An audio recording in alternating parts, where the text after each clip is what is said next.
അപ്പോൾ അച്ഛൻ സുഖമില്ലാതെ കിടപ്പാണ്, അത് കാരണം അച്ഛൻ അടിക്കില്ല. അപ്പോൾ ഞങ്ങൾ നാടകം കാണാനും എല്ലാം കൂടി അമ്മയും കുറച്ച് പേരെല്ലാം കൂടി പോയിരുന്നു നാടകം കാണാനായിട്ട്. അപ്പോൾ നാടകത്തിൻ്റെ ഇടയ്ക്ക് വന്ന് ഇൻ്റർവെല്ലൊക്കെ വിടില്ലേ, അപ്പോൾ അമ്മയും ഞാനും കൂടി പുറകെ ആ മേക്കപ്പ് റൂമൊക്കെ ഉള്ള സ്ഥലത്ത് അവിടെ എന്നെ കൊണ്ടുപോയി. അവിടെ കൊണ്ടുപോയിട്ട് അപ്പോൾ അവിടുത്തെ മലയാളിയാണെന്ന് പറഞ്ഞു ആദ്യത്തെ ഭാര്യ പങ്കജവല്ലി.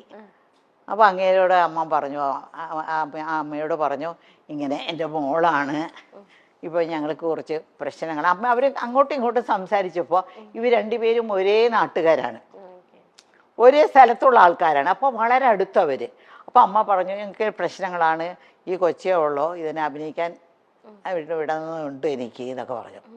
അപ്പോൾ വീട്ടിലൊക്കെ ഞാൻ ചുമ്മാ ഒക്കെ ഇങ്ങനെ പാട്ടൊക്കെ പാടി ഡാൻസൊക്കെ ചുമ്മാ അതൊക്കെ ചെയ്യും, ഈ റേഡിയോയിലുള്ളത് കൊണ്ടല്ല. അപ്പോൾ അമ്മേൻ്റെ വിചാരം എനിക്ക് ഭയങ്കര ഇഷ്ടമെന്നാ. അപ്പോൾ അങ്ങനെ അവർ പറഞ്ഞു, അങ്ങനെയാണോ, അങ്ങനെയാണെങ്കിൽ ഞങ്ങൾ പോയിട്ട് ഞങ്ങൾ ഇങ്ങനെ അത് അവിടത്തേക്ക് വരാനായിട്ട് ചെന്നൈയിലോട്ട് വരാനായിട്ട് പറയാമെന്ന് പറഞ്ഞിട്ട് അയച്ചിരുന്നു. അപ്പോൾ അവർ നാടകമെല്ലാം കഴിഞ്ഞിട്ട് പോയി. അവിടെ പോയിട്ട് ഒരാഴ്ചക്കകം ഞങ്ങൾക്ക് അവിടെ നിന്ന് ടിക്കറ്റും വരാനുള്ള ഡേറ്റും ഇന്ന സ്ഥലത്ത് വരണം എന്നൊക്കെ പറഞ്ഞ് അവർ വിളിച്ചു പറഞ്ഞ് ടിക്കറ്റൊക്കെ അയച്ചിരുന്നു. അങ്ങനെയാണ് ഞങ്ങൾ മെഡ്രാസിൽ, ഞാനും എൻ്റെ അമ്മയും മാത്രമായിട്ട് മെഡ്രാസിൽ വരുന്നത്. അപ്പോൾ ഞങ്ങളുടെ വീട്ടിൽ കുറേ പിള്ളേരുണ്ടല്ലോ, അമ്മ എൻ്റെ കൂടെ നിൽക്കാനൊക്കില്ല. അപ്പോൾ എന്നെ വന്ന് SS രാജേന്ദ്രൻ്റെ പങ്കജവല്ലി ചേച്ചിയുടെ അടുത്ത് ആ അമ്മയുടെ അടുത്ത് എന്നെ വിട്ടിട്ട് കുറേ പിള്ളേരുടെ കൂടെ ഞാനൊരു കൊച്ചായിട്ട് അവിടെ നിന്നു. അപ്പോൾ അവർ ഒരു ഡ്രാമ അവരുടെ ഒരു ഡ്രാമ. അപ്പോൾ അപ്പോഴേക്കും ഈ വിജയകുമാരി എന്ന് പറഞ്ഞ ഒരു പ്രഗ്നൻ്റ് ആയിരുന്നു. അപ്പോൾ അവർക്ക് അവരുടെ റോൾ അഭിനയിക്കാനായിട്ട്, ഹീറോയിൻ തന്നെയാണ്, അവരുടെ റോൾ അഭിനയിക്കാനായിട്ട് എന്നെ എല്ലാം വെച്ച് കെട്ടി 13 വയസ്സ് എത്ര വലുതുണ്ടാവും വെച്ച് കെട്ടിയൊക്കെ ശരിയാക്കി. പക്ഷെ പൊക്കം ഉണ്ടായിരുന്നു, കാരണം ഞാൻ രക്ഷപ്പെട്ടു, അത്രയും തന്നെ പൊക്കം. അപ്പോൾ അങ്ങനെ നാടകത്തിൽ അഭിനയിച്ചു. റിഹേഴ്സലൊക്കെ കഴിഞ്ഞ് അവർ വീട്ടിൽ തന്നെ റിഹേഴ്സലൊക്കെ കഴിഞ്ഞ് അവർ ഒരു നാടകം, ഫസ്റ്റ് ഡ്രാമ. ഈ ഡ്രാമ കാണാനായിട്ട് MGRഉം അന്നത്തെ വലിയ ഡയറക്ടർ, ഇന്ന് മണിരത്നം എന്നൊക്കെ പറയുന്നില്ല, അന്നത്തെ വലിയ ഡയറക്ടറാണ് രാമണ്ണ എന്ന് പറയുന്ന ഒരാൾ, അങ്ങേരും കൂടിയെല്ലാം അവരാണ് പ്രസിദ്ധി നാടകത്തിന് വന്നിട്ട് ഇങ്ങനെ ഇരുന്ന് നാടകം കണ്ടപ്പോൾ MGRഉം അവരും പറഞ്ഞു, കോഴിപ്പെണ്ണി കൊള്ളാമല്ലോ, നമ്മുടെ പടത്തിൽ ഒരു ക്യാരക്ടർ ഉണ്ടല്ലോ അതിന് ഇങ്ങനെ കൂടെ അഭിനയിക്കാനായിട്ട്, പൊക്കമുള്ളത് കാരണം നമുക്ക് ശരിയാക്കാന്ന് പറഞ്ഞു. അങ്ങനെയാണ് അവർ ഞങ്ങളോടെല്ലാം സംസാരിക്കുന്നത്. പിന്നെ സംസാരിക്കുന്നതൊക്കെ അവർക്കൊരു കമ്പനി ഉണ്ട്, SS രാജേന്ദ്രന് ഒരു സിനിമ കമ്പനിയുണ്ട്. ആ കമ്പനി ആ മാനേജറോടാണ് സംസാരിക്കുന്നത്. അപ്പോൾ അവിടെ സംസാരിച്ചപ്പോൾ എനിക്ക് 3 വർഷത്തിൻ്റെ കോൺട്രാക്റ്റ് കിട്ടും. 3 വർഷം പുറത്തുള്ള പടങ്ങളിലൊന്നും അഭിനയിക്കാൻ പാടില്ല, അവർ പറയുന്ന പടങ്ങളിലേ അഭിനയിക്കാൻ പാടുള്ളൂ. അങ്ങനെ അഭിനയിച്ചാലും പകുതി പണം അവർക്ക് കൊടുക്കണം പുറത്തുനിന്ന്. അപ്പൊ അവര് മുഖാന്തരം പോയത് കാരണം എനിക്ക് ഫസ്റ്റ് മൂവി തന്നെ 6,000 റുപ്പീസ് ആ കാലത്ത് കിട്ടി. 6,000 റുപ്പീസ് എന്നൊക്കെ പറഞ്ഞാൽ ഇന്നത്തെ വലിയൊരു തുകയാണ്. ഞാൻ തനിച്ചാ പോയെങ്കിൽ 600 രൂപ പോലും കിട്ടില്ലായിരുന്നു. അവര് വഴി പോയി ഒരു വലിയൊരു സെറ്റപ്പിന്റെ വഴി പോയത് കാരണം എനിക്ക് 6,000 റുപ്പീസ് കിട്ടി. പിന്നെ ആ 3,000 രൂപ ഉണ്ടല്ലോ എനിക്ക് കിട്ടേണ്ട, അവർ 3,000 രൂപ എടുത്തു, എനിക്ക് 3,000 രൂപ. ഞങ്ങൾക്ക് അമ്മേടെ, എനിക്കൊന്നും അറിയില്ല, ഇതൊക്കെ അമ്മയാണ് കഴുത്തിടുന്നത്. ഞാൻ മേജറല്ലല്ലോ, കഴുത്തിടുന്നു മേടിക്കുന്നു ഒക്കെ അമ്മയാണ്. അപ്പം ഞാൻ അമ്മയോട് ചോദിച്ചേ, എനിക്കൊരു ആഗ്രഹമുണ്ട്, എനിക്ക് എന്തെങ്കിലും തരണം, ഇത് ഇന്ന് എന്തെങ്കിലും തരണം എന്ന് പറഞ്ഞു. അമ്മ പറഞ്ഞു ശരിയെന്ന് പറഞ്ഞു. ഒരു 50 രൂപ എടുത്തു കൊടുത്തു, എനിക്ക് തന്നു. ഞാൻ ഉടനെ കടയ്ക്ക് പോയിട്ട് ഒരു ഗ്രേപ്പ് വാട്ടർ മേടിച്ചു. ഗ്രേപ്പ് വാട്ടർ എന്നറിയാമോ, ഈ പിള്ളേർക്കൊക്കെ വയറ്റുവേദനയൊക്കെ വന്നാൽ ഒരു മധുരമുള്ള സാധനം കുറച്ചായിട്ട് ഇങ്ങനെ കൊടുക്കും. ഒരു ചെറിയ ടീസ്പൂൺ, ഒരു 1/2 ടീസ്പൂൺ കൊടുക്കും. വയറ്റുവേദന വന്ന് പിള്ളേർ കരയുമ്പോഴേ, കൊച്ചു പിള്ളേർ. അപ്പോൾ ഞങ്ങളെ വീട്ടിൽ എപ്പോഴും ഗ്രേപ്പ് വാട്ടർ ഉണ്ടാവും, പക്ഷെ ഞങ്ങൾക്കെല്ലാം തരത്തില്ല, ഏറ്റവും അവസാനത്തെ കൊച്ചിനെ കിട്ടത്തുള്ളത്. അപ്പോൾ ഞാൻ ആ സ്പൂൺ എടുത്ത് നക്കി നോക്കുമ്പോൾ എന്തൊരു മധുരമാണെന്നൊക്കെ തോന്നുന്നു എനിക്ക്. ആദ്യമായിട്ട് എൻ്റെ കാശിൽ ഞാൻ മേടിച്ച ഒരു ഗ്രേപ്പ് വാട്ടർ ബോട്ടിലായിരുന്നു. എന്നിട്ട് ഇത്രയും വലിയൊരു ബോട്ടിൽ 50 രൂപയ്ക്ക് കിട്ടി. അത് എടുത്ത് ഇങ്ങ് കുടിച്ചു. ആരും പിള്ളേരൊക്കെ കണ്ടാൽ കിട്ടില്ലല്ലോ, ഒരു വാതിലിൻ്റെ പുറകെ പോയി നിന്ന് കുടിക്കുന്നത്. പകുതി കഴിച്ചപ്പോൾ അതിലൊരു ലഹരിയുണ്ട് ആ ഗ്രേപ്പ് വാട്ടറിൽ. പകുതി കഴിച്ചപ്പോൾ തന്നെ എനിക്ക് ഒരു മാരിയായി, മത്ത് പിടിച്ച് തലയൊക്കെ ഒരു മാരിയായി. ഞാൻ പറഞ്ഞു അയ്യോ മതി എന്ന് വിചാരിച്ചിട്ട് പുറത്ത് വന്നിട്ട് ബാക്കിയുള്ളതെല്ലാം അവർക്കെല്ലാം കൊടുത്തു. അതാണ് എൻ്റെ ആദ്യത്തെ ശമ്പളത്തിൽ ഞാൻ ആദ്യം മേടിച്ചൊരു സാധനം. എനിക്കൊന്നും ഇത് അമ്മ എവിടെയും പറയുന്നത് ഞാൻ കേട്ടിട്ടേ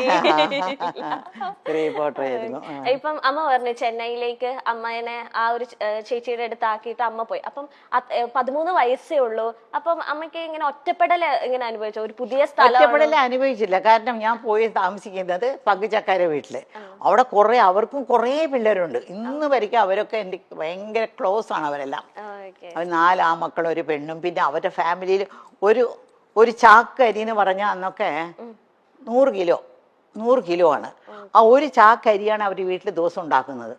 അത്രയും പേര് അവരുടെ വീട്ടിലൊന്ന് ഊണ് കഴിക്കും. ആര് വന്നാലും പോയാലും അവർ വീട്ടിലും ഉണ്ടാവും. എംജിആർ പറഞ്ഞ് കേട്ടിട്ടില്ല, എംജിആറുടെ വീട്ടിൽ ആര് പോയാലും ഊണ് കഴിച്ചിട്ടേ വിടുള്ളൂ. അതുപോലെ SS രാജേന്ദ്രന്റെ വീട്ടിൽ ആര് പോയാലും അവർ ഊണ് കഴിച്ചിട്ടേ പോകാവൂ. ഒരു ചാക്കരി. അപ്പൊ എത്ര പേരുണ്ടാവണം. അത് കാരണം ഒറ്റപ്പെടലേ ഇല്ല എനിക്ക്. കളിച്ചും ചിരിച്ചൊക്കെ അങ്ങനെ നടക്കും. അതിനിടയ്ക്കാണ് ഈ പാസം പടത്തിന് പോയി. അങ്ങനെ പോയപ്പോ പിന്നെ അപ്പോഴാണ് പാസത്തിന്റെ ഇത് ആദ്യത്തെ ദിവസം ആ നാടകത്തിലൊന്ന് ആലോചിച്ച് നോക്ക്. ആദ്യത്തെ നാടകത്തിൽ തന്നെ എനിക്ക് എംജിആറിന്റെ പടം കിട്ടി. അപ്പൊ എംജിആറിന്റെ ഷൂട്ടിംഗ് ആണ്. വാഹിനി വിജയ എന്ന് പറഞ്ഞ വലിയ സ്റ്റുഡിയോ ഉണ്ട് അവിടെ. ആ സ്റ്റുഡിയോയിലാണ് ഷൂട്ടിംഗ് നടക്കുന്നത്. അപ്പോൾ ഷൂട്ടിംഗ് നടക്കുമ്പോൾ ഞാൻ ആദ്യത്തെ ഷൂട്ടിംഗ് തന്നെ ഞാൻ വന്ന് വിളമ്പും, ചോറിങ്ങനെ വിളമ്പും. അതിൻ്റെ കാര്യം മറന്നുപോയി. അതായത് ആ ആദ്യത്തെ ഷൂട്ടിങ്ങിൽ തന്നെ അത് 2 ഭാഷയിലെടുക്കുന്നത്, തെലുങ്കിലും തമിഴിലും.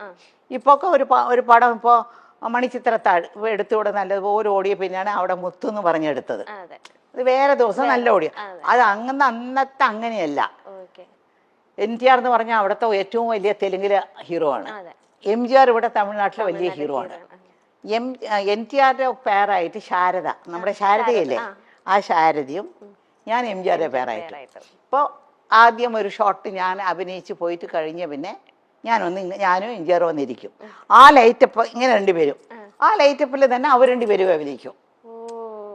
വേറെ ലൈറ്റപ്പോ വേറെ ദിവസമോ വേറെ സെറ്റല്ല, ആ സെയിം സെറ്റ് സെയിം ലൈറ്റപ്പിൽ ഓരോ ഷോട്ട് അങ്ങനെ എടുത്തോണ്ടിരുന്നത്.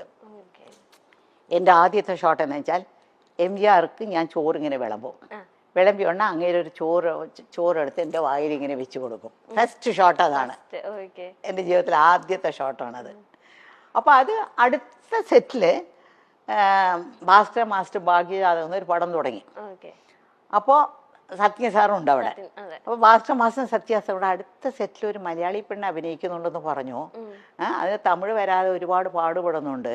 പക്ഷെ അങ്ങനെ പഠിപ്പിച്ചാണ് എടുത്തുകൊണ്ടിരിക്കുന്നത്. ആദ്യത്തെ ദിവസം അവർ 2 പേരും എൻ്റെ ഷൂട്ടിങ് കാണാൻ വന്നിട്ട് അവർക്ക് ഇഷ്ടപ്പെട്ടിട്ട് അവിടെ തന്നെ അമ്മയുണ്ടല്ലോ അവിടെ സംസാരിക്കാൻ, അമ്മയോട് സംസാരിച്ചിട്ട് ഇവിടെ ഒരു 5-6 ദിവസം ഷൂട്ടിംഗ് ഉണ്ടായിരുന്നു. ആ ഷൂട്ടിംഗ് കഴിഞ്ഞുകൊണ്ട് നേരെ ഞാൻ ഭാഗ്യജാതകം അഭിനയിക്കാൻ വന്നു. ഇത് ആദ്യം തുടങ്ങിയാലും റിലീസായത് ആദ്യം ഭാഗ്യജാതകമായിരുന്നു. ആക്ട് ചെയ്തത് തമിഴാണെങ്കിലും അതായിരുന്നു. ഇപ്പത്തെ പോലത്തെ വെച്ചിട്ടുണ്ടെങ്കിൽ ഇപ്പൊന്ന് വെച്ചാൽ പക്ക ഷീറ്റ് ഇട്ട് ഇത്ര ദിവസം ഒരു പടം അല്ലെങ്കിൽ എല്ലാം ഓർഗനൈസിങ് ആദ്യം തന്നെ വിസിറ്റ് ചെയ്യും പ്ലേസ് എവിടെയൊക്കെ ഷൂട്ട് ചെയ്യേണ്ടത്. അമ്മയുടെ ഒക്കെ കാലത്തെന്ന് വെച്ചിട്ടുണ്ടെങ്കിൽ ഒരു ബിൽഡിങ് അല്ലെങ്കിൽ ഒരു സ്പേസ് എടുത്തിട്ട് 3 ഫ്ലോർസ്, അത് 3 വീടായിട്ട് സെറ്റ് ചെയ്യുക.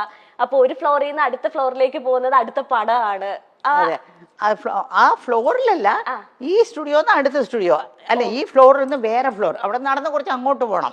ഒരു AVM സ്റ്റുഡിയോ എന്ന് പറഞ്ഞാൽ 40 ഏക്കറിലാണ് AVM സ്റ്റുഡിയോ ഉള്ളത്, മനസ്സിലായോ? അപ്പോൾ ആ AVM സ്റ്റുഡിയോയില് ഒരു 10-30 സെറ്റുകളുണ്ട് അവിടെ, ഫ്ലോറുകളുണ്ട്.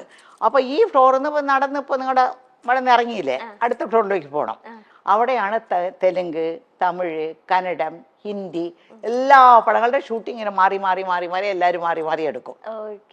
അത് എങ്ങനെ അമ്മയ്ക്ക് അത് പറ്റുന്നു? ഞാൻ അമ്മ പറയുമ്പോ അത് ഭയങ്കര അത്ഭുതത്തോടെ, കാരണം ഒരു ക്യാരക്ടർ അല്ലല്ലോ അടുത്ത പടത്തിൽ, അത് വേറെ കോസ്റ്റ്യൂം ഇട്ടിട്ട് അതെങ്ങനെ ഉൾക്കൊള്ളാൻ പറ്റുന്നത്? പെട്ടെന്ന് കുറച്ചു നാളായപ്പോ നമുക്ക് അങ്ങ് പരിചയമായി. എനിക്ക് അതൊരു വലിയ ഒരു ഒരു പാടായിട്ടൊന്നും തോന്നിയിട്ടില്ല, കഷ്ടമായിട്ടൊന്നും തോന്നിയിട്ടില്ല. അങ്ങനെ കാലത്ത് അന്നൊക്കെ ഞങ്ങളുടെ അടുത്ത് കോൾ ഷീറ്റ് മേടിക്കുന്നു. ഇപ്പൊക്കെ ഒരു പടത്തിനാണ് കോൾ ഷീറ്റ്, 40 ദിവസം കോൾ ഷീറ്റ് കൊടുത്താൽ ആ പടം തീർക്കാം. പക്ഷെ അങ്ങനെയല്ല, അവിടെ എല്ലാം ചെന്നൈയിലും അടുത്തടുത്തടുത്ത സ്റ്റുഡിയോ ആയതുകൊണ്ട് ഒരു പടത്തിന് ദിവസവും 7 to 1, അതായത് കാലത്ത് 7 മണി മുതൽ 1 മണി വരെയും കോൾ ഷീറ്റ് കൊടുക്കും. കോൾ ഷീറ്റ് കൊടുത്താൽ ആ ഒരു 10-15 ദിവസം കൊണ്ട് ആ പടം തീർക്കും. അല്ലെങ്കിൽ അടുത്ത മാസം ഷെഡ്യൂൾ കൊടുക്കും. അത് കഴിഞ്ഞാൽ പിന്നെ ഉച്ചയ്ക്ക് 2 to 9 എന്നുണ്ട്, 2 മണി മുതൽ 9 മണി വരെയും ഷൂട്ടിംഗ് ഉണ്ട്. അങ്ങനെ ഒരു പടത്തിന് കൊടുക്കും. അത് ഒരു 10-15-20 ദിവസം കൊടുക്കും. പിന്നെ രാത്രി 10 to 2 എന്ന് പറഞ്ഞൊരു ഷൂട്ടിംഗ് ഉണ്ട്, 10 to 2. അത് വരയ്ക്കും. ചില തീർക്കാൻ പോകുന്ന പടങ്ങളുണ്ട്, അപ്പം 10 to 5 വർക്ക് ചെയ്യും. അപ്പോൾ ഇത് മൂന്നും കഴിഞ്ഞിട്ട് ഞാൻ മേക്കപ്പ് റൂമിൽ പോയി ഇങ്ങനെ പല്ലൊക്കെ തേച്ചിട്ട് വേറെ കോസ്റ്റ്യൂമൊക്കെ ഇട്ടിട്ടാണ് പോകുന്നത്.